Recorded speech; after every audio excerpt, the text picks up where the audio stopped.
huge, fantastic. What a place to be in. Like I was saying, obviously we'll go to Cyprus, be a tough game.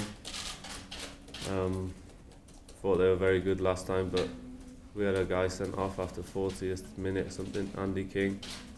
But no, we're going there with great spirit and hopefully we can do the business.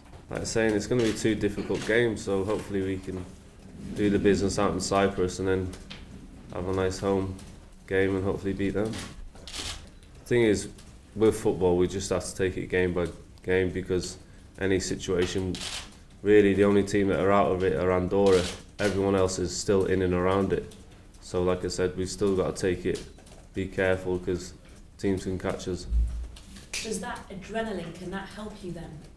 Yeah, definitely. Like I was saying, there's been a lot of press with Wales at the moment, and like I was saying, we're thriving from it because obviously we never really had it before. So yeah, it's a great.